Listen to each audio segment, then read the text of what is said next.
Pandemic के बाद south की फिल्मों का ऐसा तूफान आया कि उसने बॉलीवुड को उजाड़ दिया था। हर कोई बस साउथ की ही माला जप रहा था और बॉलीवुड को गाली दे रहा था। बाहुबली ने जो आंधी चलाई थी उसमें से केजीएफ और पुष्पा जैसी फिल्में निकल कर आई। सबको लगा था कि अब बॉलीवुड को गद्दी से उठा के साउथ इंडस्ट्री इंडियन सिनेमा पर राज करने वाली है।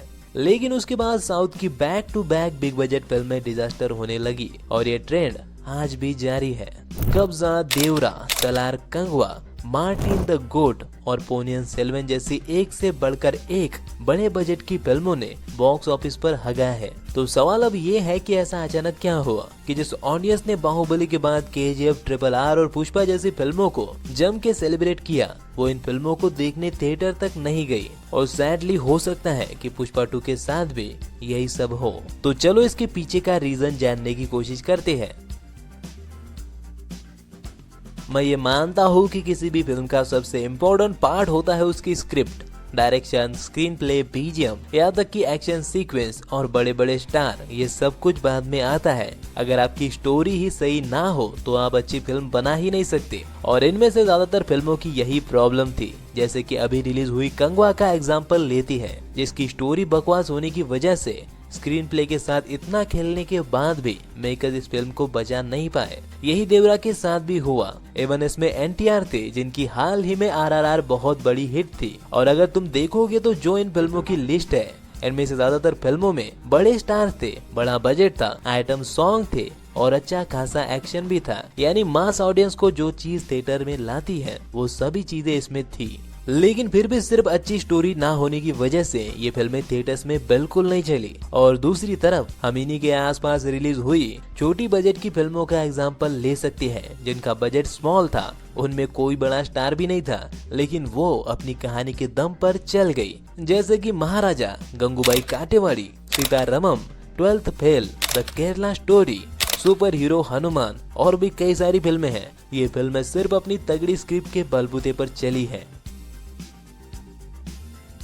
ये आजकल की फिल्मों की बहुत बड़ी प्रॉब्लम है। लोग साला पूरी फिल्म ही कॉपी पेस्ट कर लेते हैं और हम यहाँ बैठे हैं एक एक सीन की बात करने। क्या क्या कहना क्या चाह रहे हैं भाई आप? जैसे कि कब्जा मूवी ही देख लो। केजीएफ के बाद कन्नड़ा इंडस्ट्री से आई हुई एक और फिल्म मूवी देखकर ही पता चलता है कि इन्होंने केजीएफ 2.0 बनाई है, जबकि इनकी स्टोरी बिल्कुल अलग थी और वो चाहे तो इसे अलग बना सकते थे। पूरी थीम ही कॉपी कर लेना, इसको इंस्पिरेशन नहीं बोलते।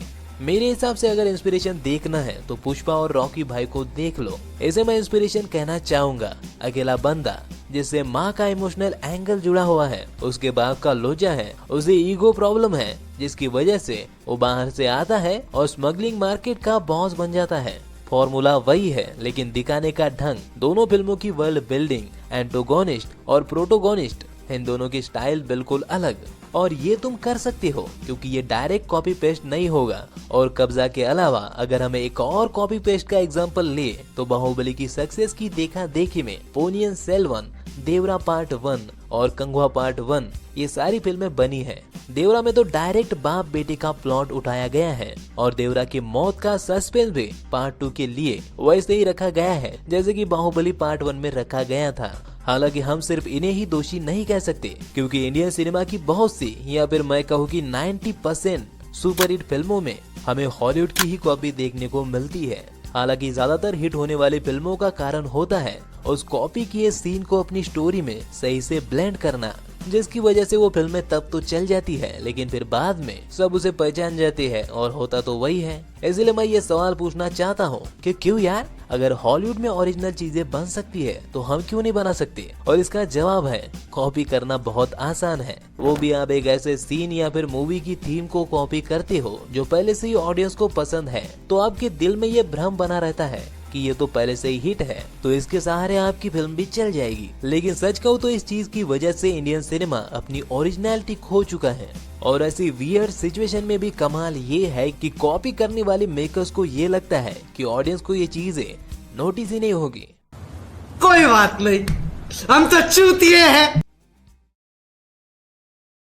जिनको नहीं पता मैं उनको बता दूं कि साउथ से इतनी बड़े बजट की फिल्में बनने का रीजन ही राजामौली का ये फॉर्मूला है, जो राजामौली को भी नहीं पता कि उन्होंने कब बनाया। देखो, डायरेक्टर एस.एस. राजामौली अपने काम को लेकर बहुत ही स्ट्रेट फॉरवर्ड है। पहले वो एक बढ़िया स्क्रिप्ट ढूंढते हैं। ढूंढना क्या है, उनके पिता ही उनकी फिल्मों की स्क्रिप्ट लिखती है, जो कि इस टाइम पे इंडिया के टॉप स्क्रिप्ट राइटर में गिने जाते हैं। खैर, स्क्रिप्ट के बाद वो जबरदस्त कास्ट ढूंढते हैं जो कि स्क्रिप्ट के हिसाब से उनकी फिल्म में फिट बैठ सके, और फिर 5-6 सालों तक उस पे जितनी हो सकती है उतनी ज्यादा मेहनत करते हैं। अब इतनी मेहनत के बाद ऑब्वियसली उनकी मार्केटिंग भी बहुत तगड़ी होती है, and that is actual formula, जिसमें कोई सीक्रेट शॉर्टकट है ही नहीं। लेकिन इन सभी ने अपना खुद का ही एक फॉर्मूला बना लिया है, और इनको ऐसा लगता है कि यही राजामौली का सीक्रेट है। उन्होंने बीच की सारी चीजें कट करके राजामौली के इस फॉर्मूले में सिर्फ सीक्वल, बड़ा बजट, बड़े सुपरस्टार और पैन इंडिया मार्केटिंग, बस इन्हीं चीजों पर अपनी फिल्म का फोकस रखा है। और अच्छी स्क्रिप्ट,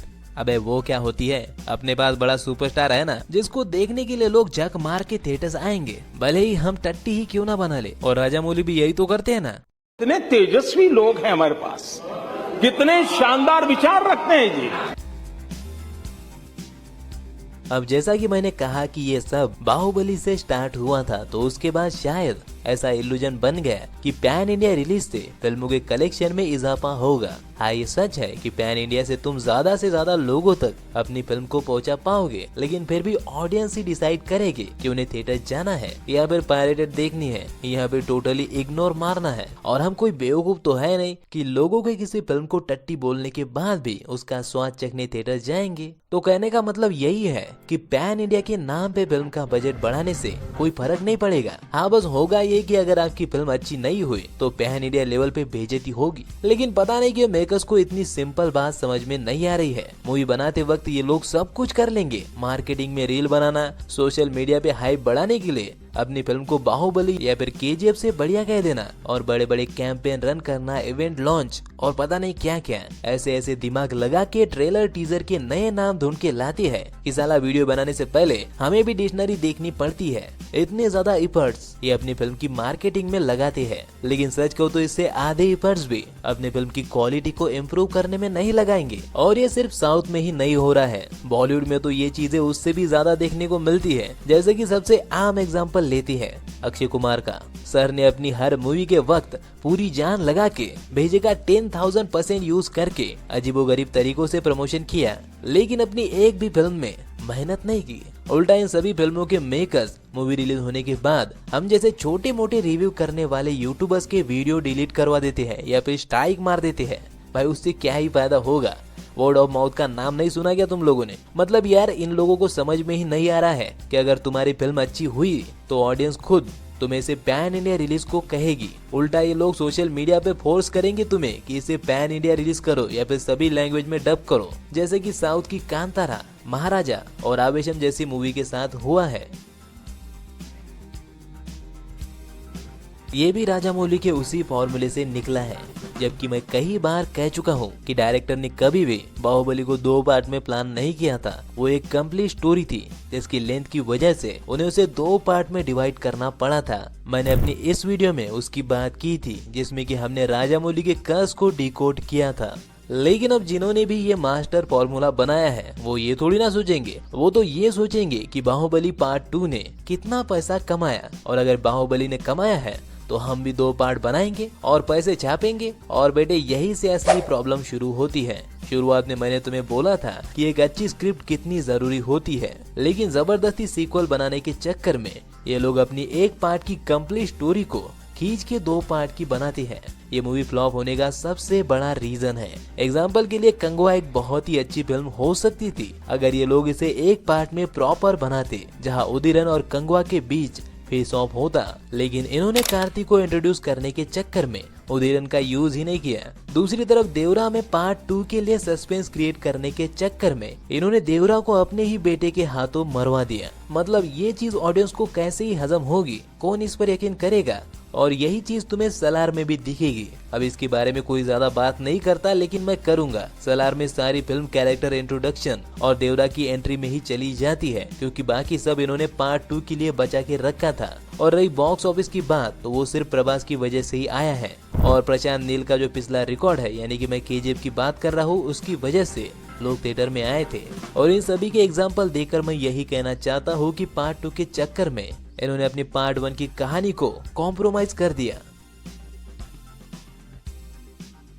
अब ये बात सच है कि आज ऑडियंस को क्या चाहिए ये कोई नहीं बता सकता, लेकिन ये कहकर आप अपनी फिल्मों के फेलियर से बच नहीं सकते, क्योंकि इतना तो हमें भी मानना ही पड़ेगा कि अच्छी फिल्में ज्यादातर ऑडियंस को अच्छी लगती है। अगर आपके फिल्म में दम है तो वो जरूर चलेगी। हाँ, कुछ फिल्में इसका एक्सेप्शन हो सकती है, लेकिन उसमें भी कोई दूसरी ही प्रॉब्लम होती है, जैसे कि तुम बाढ़ उस टाइम पर नहीं चली थी क्योंकि उसकी मार्केटिंग सही से नहीं हुई थी। लेकिन हम यहाँ बात कर रहे हैं साउथ की इन बड़े बजट की फिल्मों की, जिनका बजट 200 से 300 करोड़ होता है। इनमें बड़े स्टार होती है, अच्छी मार्केटिंग होती है। तो इतने बड़े स्टार की फिल्म फ्लॉप जाने पर आप चाहकर भी ऑडियंस को दोष नहीं दे सकते। ये आपके फिल्म की ही गलती है। और मैं तो कहता हूँ यार, ऑडियंस को ध्यान में रखकर फिल्में बनाओ ही मत। तो रहने दो फिर। देखो, होता क्या है कि ऑडियंस को आइटम सॉन्ग चाहिए, इसलिए उसे मूवी में जबरदस्ती घुसेड़ा जाता है। फैंस को अपने सुपरस्टार की बढ़िया एंट्री चाहिए, इसलिए आप पूरा फर्स्ट हाफ सिर्फ उस बड़े स्टार की एंट्री ही करवाते हो। और मजे की बात तो ये है कि कई बार यही चीजें फिल्म के सबसे बड़े माइनस पॉइंट होती है। जैसे कि पुष्पा द राइज के गाने अच्छे थे, लेकिन पार्ट 2 के गानों में इन्होंने हक दिया। तो अब क्या? या फिर कल्कि का फर्स्ट हाफ सिर्फ प्रभास पर ही ध्यान देने की वजह से इतना बोरिंग बना। यहाँ पे सलार में पूरा फर्स्ट हाफ प्रभास की एंट्री सीन से ही भरा पड़ा है। इसी वजह से सेकेंड हाफ में आप इतने कैरेक्टर्स के इंट्रोडक्शन को संभाल ही नहीं पाते हो। और ये सब जबरदस्ती किया जा रहा है क्योंकि स्टार्स के फैंस को या फिर ऑडियंस को ये पसंद है। लेकिन वही दूसरी तरफ एनिमल किल, महाराजा जैसी फिल्में, इवन आवेशम जैसी मास फिल्में भी इन सभी चीजों को टोटली इग्नोर करती है। और वही पब्लिक जिनके लिए आप लोग ये हर बार आइटम सॉन्ग और एंट्री सीन का रंडी रोना रोते हो, उन्हें ये फिल्में पसंद आती है। तो इससे क्या समझ में आता है? ऑडियंस कभी ये नहीं चाहती कि आप फिल्म की स्टोरी को कॉम्प्रोमाइज करके ये चीज ऐड करो। ऑडियंस का सिंपल फंडा है कि उनको बस मजा आना चाहिए। उन्हें कोई स्टार हो या ना हो, गाना हो या ना हो, इससे कोई फर्क नहीं पड़ता। अगर ये चीजें स्टोरी में फिट बैठती है तो अच्छी बात है, लेकिन अगर नहीं बैठती है तो जबरदस्ती डालकर तुम ऑडियंस की ही मार रहे हो। हाँ, डाई हार्ड फैंस की बात अलग है, लेकिन हम नॉर्मल ऑडियंस की बात कर रहे हैं। तो ये थी कुछ चीजें जिसकी वजह से साउथ की फिल्मों का ट्रेंड होकर भी इतने बड़े बजट की फिल्में फ्लॉप चली गई। अब डेफिनेटली इनके फ्लॉप होने के और भी छोटी छोटी रीजन है, जिनकी हमने यहाँ पर बात नहीं की, क्योंकि हर फिल्म के अलग अलग प्लस माइनस होती है। तो उनकी मैंने इन फिल्मों के रिव्यू में बात की है, जिनके अपने अपने स्पेसिफिक वीडियो तुम्हें मेरे चैनल पर मिल जाएंगे। और यार, मुझे लगता है कि फिल्मों का अगर कोई फॉर्मूला मेकर्स को कॉपी करके बनाना ही है तो मलयालम फिल्म इंडस्ट्री से कॉपी करके बनाना चाहिए। मतलब यार, क्या फिल्में बना रहे हो लोग, ना बड़े स्टार ना मार्केटिंग, बस क्वालिटी। और इसीलिए सिनेमा लवर ऑल इंडिया से इनकी फिल्में देखती हैं। अगर रीजनल लैंग्वेज में डब नहीं है तो सबटाइटल के साथ देखती है। खैर, तुम इसके बारे में क्या सोचते हो मुझे कमेंट में जरूर बताना, और ऐसी वीडियोस के लिए चैनल को सब्सक्राइब जरूर करना। Bye bye.